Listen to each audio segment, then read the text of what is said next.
the truth has coming together here in Slow Money. So today we have the fortune to hear from New Resource Bank, and that's the first time I think we had anybody from a bank speaking here, and so sometimes you guys think when it comes to banks, it's all hope lost. And in general, probably yes. But then there are a few shining examples here in the Bay Area, and it's a very short list. We have New Resource Bank. New Resource Bank has been very kind also to Slow Money, has been a sponsor of our last national gathering, of our last June showcase that we had a year ago in Fort Mason. And so Vince Siciliano is the president and CEO of New Resource Bank, and he has been around the block a few times. He has been headed up a few smaller communities banks after his experience in Bank of America. And the nice thing is they don't just fund sustainable business, but they also try to run the business as a sustainable business. So we're very fortunate to hear more about it. Vince. I had a PowerPoint plan. Maybe we could open the curtains a little bit and get a little bit of light in here, because it looks kind of dark, or at least it's dark for me looking at all of you. But I thought I would just completely change and just do something more informal and impromptu as I listen to everyone talk. And maybe we could just start for a second, sort of freely associate when you hear the word bank right now. Just throw some words out there. You're not going to hurt my feelings. What's everybody think? Ron. Bankster. Ron. Bankster. Bankster? Good. What else? What else? Bubble. Security. Too big to fail. Too big to fail, right. The only thing that's too big to fail is the earth. Oh, we don't say Oh, you just don't have it end time. End times, yeah. It's really a shame, isn't it, how we've gotten so far from the way banks were supposed to be. I mean, Bank of America is very fond of telling about APG and putting his table out there during the earthquake and just lending money to people, and we've gotten a long way from that. And it's unfortunate because the real concentration in banking now, we have 60% of the banking assets in the nation are in the hands of 5 or 6 big banks. And yet there are about 6,500 banks in the country. So you can see how everybody else has just a tiny fraction. But we're hoping, New Resource Bank, we're 5 years old, and our mission is to help build a more sustainable community. And we can talk about that word sustainable, but one way I like to talk about the word sustainable is to talk about wholesome and wholehearted living. Wholesome should be obvious, that's a healthy kind of thing that everybody in this room is engaged in. And wholehearted, to me, means living a more integrated, value-oriented life. And you get to bring everything to work together. It's not just about your work life and your home life and your community life, but you really want to integrate all of that into a wholesome kind of community. And that's our vision as a bank. And it's quite a different vision. And we've had discussions. I use the expression about slow banking and fast banking. So fast banking is a lot of the traditional community banks, not all, but many of them. Really what the shareholders are looking for is how fast can the bank grow, how high can the return on equity be, and how quickly can we sell out at how high a multiple. And in fact, it took me a while. I was kind of slow. I ran several community banks in San Diego, and that really was always the outcome. The banks sold out in the end. Of course, they'd sell to Bank of America or Wells Fargo, and everybody would say, well, this sucks. At Wells Fargo, and the executives who sold the bank would say, yeah, you're right, let's do it again. And they'd go out and start the bank and get all their clients back and all their employees back, and 10 years later they sold the bank again. So it was kind of disillusioning to realize that the real mission for many community banks is sale. They're not built to last, they're really built for sale. But that's the fast bank. The slow bank, which is how we envision ourselves, is no exit strategy, long-term community building, something rather unique and new and experimental. It'll take time to get it right, but centered around values. And we recognize that shareholders need a return, dividend of some kind, and liquidity of some kind. But those are long-term strategies. We're not here to sell the bank out. So quite different. You have a question? So how does that differ from a credit union? The difference in the credit union are great. Credit unions are owned by their depositors. They essentially don't have shareholders, if you will. So they're able to, and they don't pay taxes. So their credit unions are able to operate a little better margin in the sense that they typically pay a little more on deposits and typically charge a little less on loans. And it's really a community-run kind of organization. Whereas banks actually raise capital, have shareholders, pay taxes. So that's the difference between the two. And typically most credit unions end up being aimed at the individual consumer, whereas a lot of the community banks like us were really aimed at businesses. So that's a big difference.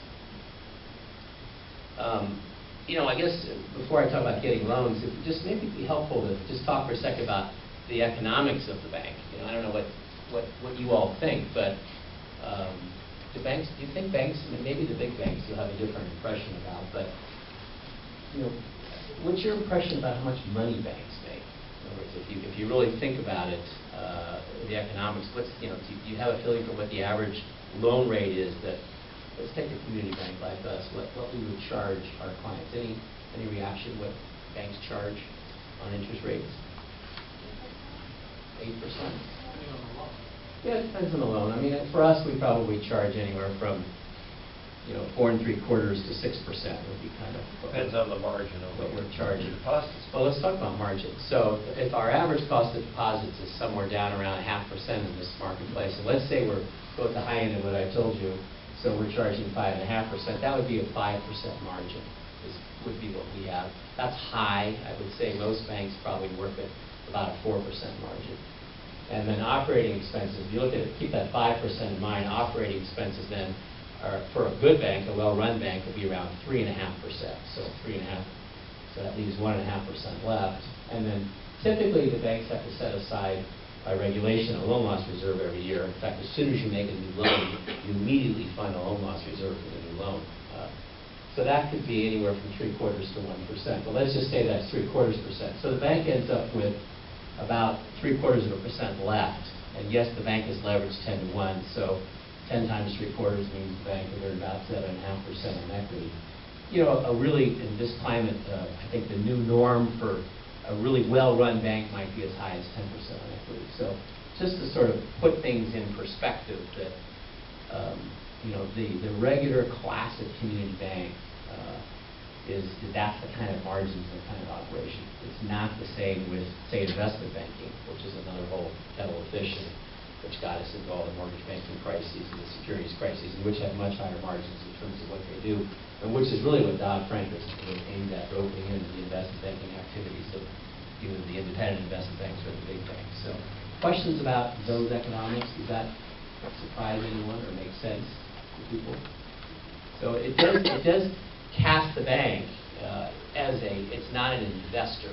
The bank is a lender. And so if we talk about getting loans, how does the bank make loans? I guess there are 3 questions and 5 C's of credit. So the 3 questions are, what are you going to do with the money? Basically, well, there's really 2 questions. Well, how much money do you need? What are you going to do with it? And how are you going to pay it back? Now, that may sound very obvious, those 3 questions, but a lot of people really, a lot of young entrepreneurs and companies really haven't thought that through very clearly often. And so when the bank is looking at taking a loan, there are what are called the 5 C's of credit, and I've seen this in many banks, and everybody has pretty much the 5 C's. The first one being character. So, who are these people? What do they stand for? What are they all about? What are their values? What's their history? Character is first. If you don't have character, you're not past good, you're not club 200. That's where that begins and ends in character. Second is cash flow. It's cash flow that pays back loans. Banks just want to get repaid, and so it is cash flow from the business. Third is collateral. Collateral is really a fallback. Nobody wants to foreclose on anything. Usually foreclosing on anything is a big hassle for everybody, and the actual asset values are far less than what you would say they are, and usually banks end up taking losses on foreclosing. Capital is another one of the C's. A lot of companies don't have much capital, and I think the kinds of things you talk about here, crowdsourcing, the new act, the new Jobs Act that's going to allow for more of that crowdsourcing, Kickstarter, investors in this room, community type things that Slow Money has worked on. That's really important for getting smaller companies off the ground, because banks are looking for capital are not to be seen as a source of capital per se. They're seen as a source of funds that will get paid back out of cash flow. And then finally, the last C is conditions. So what's going on in the economic environment for your business? So we see a lot of projections, and you know, it's interesting to ask people, you see projections and everyone is optimistic. I mean, I have this problem. I have one of my directors here. So we'll forecast for the year, this is what we think our year looks like, and you know, particularly in this economic environment, we're behind. You know, we get behind the budget. And so the discipline we look for in our relationships is a plan B, and where the critical assumptions can be varied, and people resist the plan B. But you know, what would happen if instead of growing at this level or at this percentage rate, you grew at half that level or a third of that level? What would that do to your business? Would it bankrupt your business? You know, would you find you're out of cash and you're out of business? And the question that most we find is not usually easily answered by a lot of our potential clients. Probably the last thing I'll just mention, and we can have some questions, and I'm sure you have some. You know, I have a slide that shows a kayaker and a surfer. And anybody surf here? Anybody kayak here? They all have a So the surfer goes out there, you know, paddles out on the board and waits for that wave to come, that surge that's going to carry you forward. And that's a certain kind of business strategy too, particularly when you have a slow economy and market like you do now. So I'm going to sit out there. I'm going to hold tight and hold my breath until the economy comes back and surges forward again. Whereas the kayaker is more deliberate and intentional in some ways and says, I have a path. I'm navigating deliberately through these currents, through high water and low waters. It may not be as fast, but it is deliberate and controllable. And there are times in our lives where maybe we're all surfers, but there are times in our lives where we should all be kayakers, where the surfer can be slow to adjust and can say, I know that wave is coming, I'm hanging on to my overhead, I'm hanging on to my employees, I'm not rethinking my strategy. Whereas in fact, maybe all those things really should be happening. So I just leave you with that thought about, you know, what are you? Are you a kayaker or a surfer? Have you done a plan B? Or a surf kayaker. Yeah. You know, too. And I think that's the thing. You will be flexible in the end if that great surge happens when you're running a business that's successful, then you can catch that wave as well. So questions, comments? Yes? So in my own, what brought me to Slow Money over a year ago was my own kind of challenges with finding some funds through some more traditional methods for my own my own venture. So do you have, when you think of like best case scenario, if you have an entrepreneur, since there's a lot of entrepreneurs in the room that are going to be looking through a variety of sources of funding, what do they have, what do they do that really, like, that's the person that I want to put my money on? From a bank's perspective, what's best case scenario? What does that look like for you?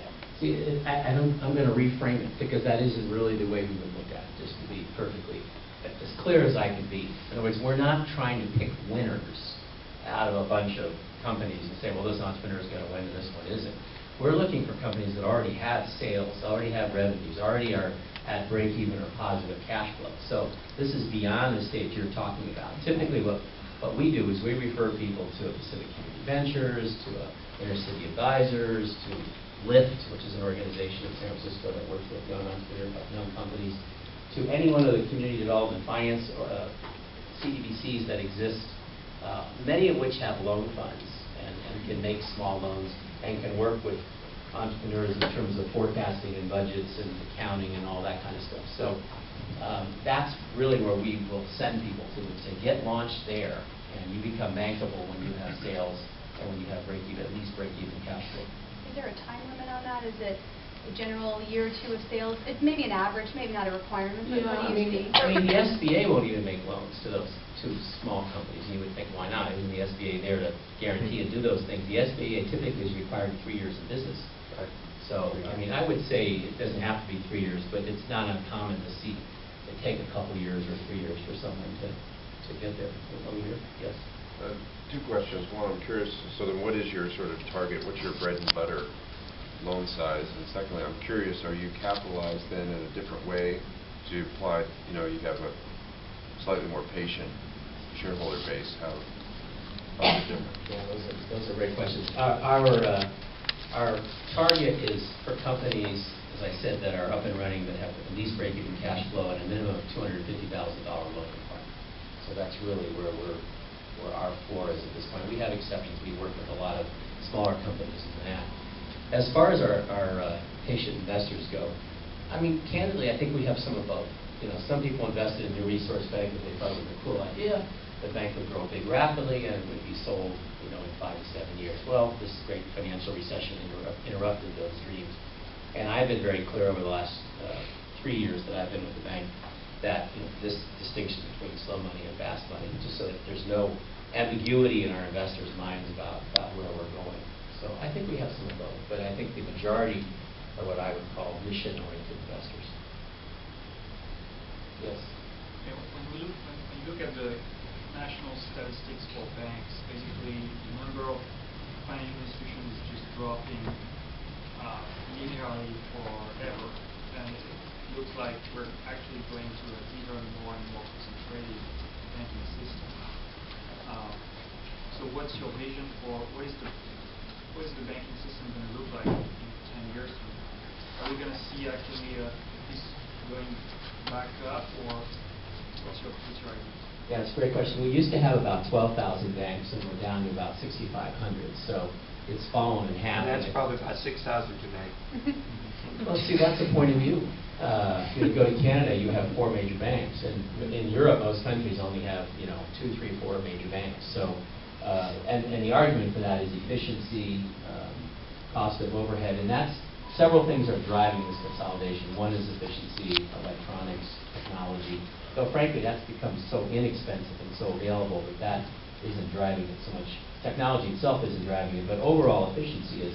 I said it takes, 3.5%, or put it another way, a bank our size, when profitable, will be spending 85% of the revenue it takes in on operations, whereas a Wells Fargo will only spend about 40% or 45% of the revenue it takes in an operation. So you can see that the big disadvantage that the community bank has. So what we will see are continued mergers. I think we'll see community banks bulk up a bit. Instead of being $200 million in size or $300 million in size, that's the amount of total assets they have.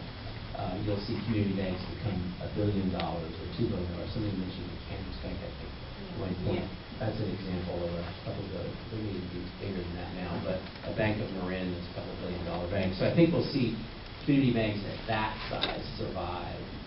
Whether their market share will start going back up again, I don't know. I just do know that there's tremendous demand for a well-run community bank. I don't know people that are very happy at the big banks typically. Yes?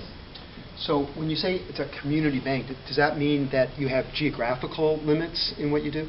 There's a couple ways of defining community. Most people call community banks a geographical limit. We think of community as more a state of mind in terms of values. However, at this point, we are mostly a Northern California bank, some Southern California, some Pacific Northwest, but typically it's a geographic thing, and that's something that's very much driven by the regulators who want you to know your market. But is there a legal definition? No.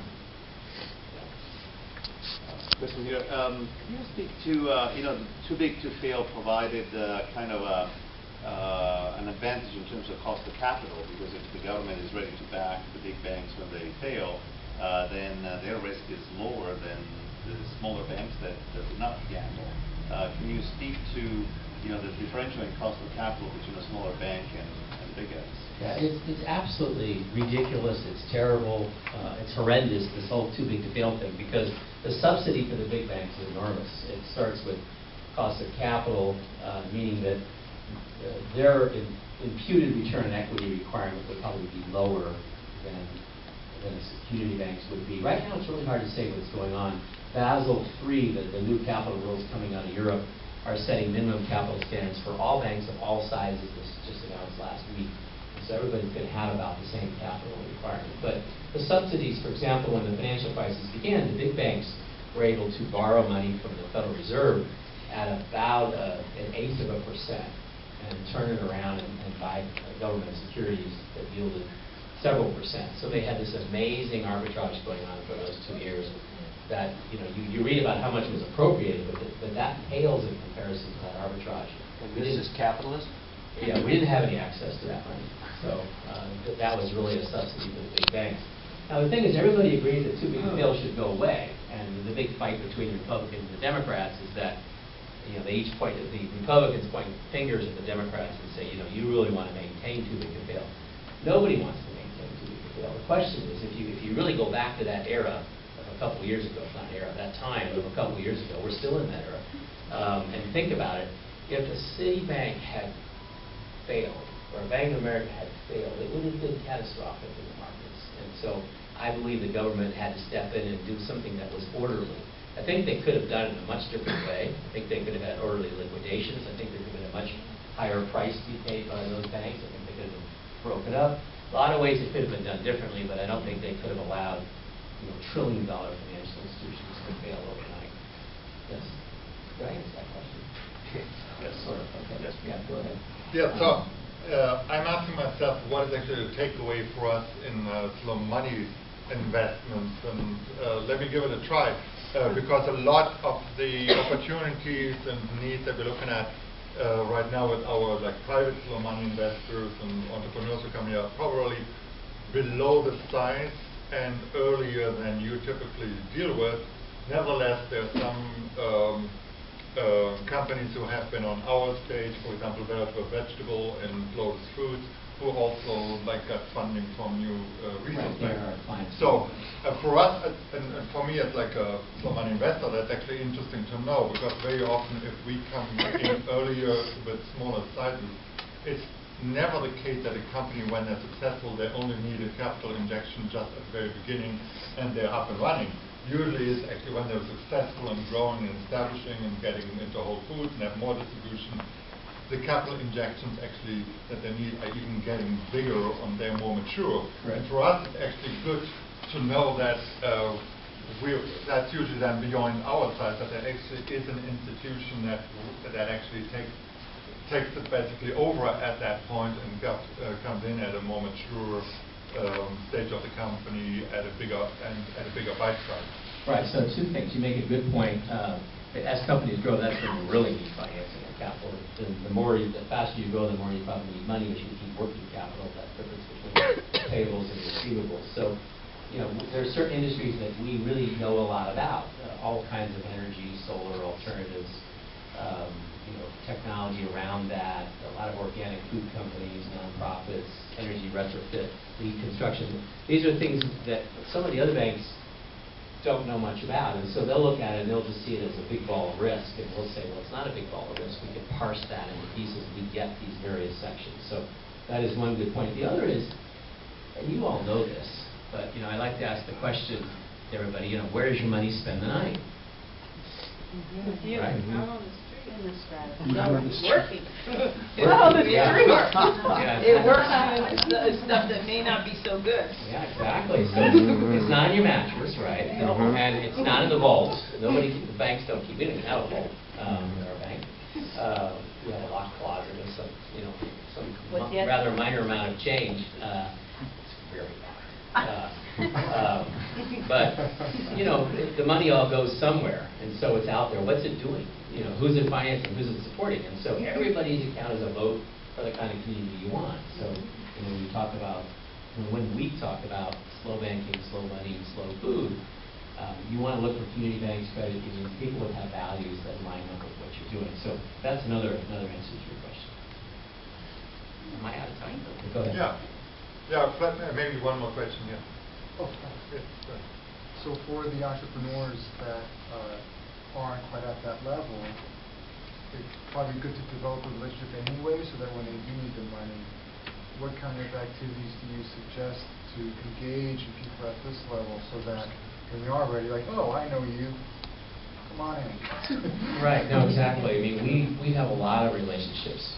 People come and see us and we'll say, look, we really think you should go see PCB or Inner City or somebody. But, open an account with us. Check in with us. We have events. We'll invite you to all our events so that you can come and be part of the community. So you're absolutely right. You want to start building that ahead of time. I mean, I'll just second that. I've got a relationship with a community bank that I've dealt with for 30 years, and they've supported me in ways that a bank would normally not at all have even considered. And it's because of the relationship I have.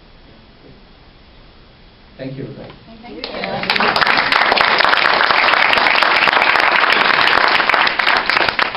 Thanks, Vince. A lot of the work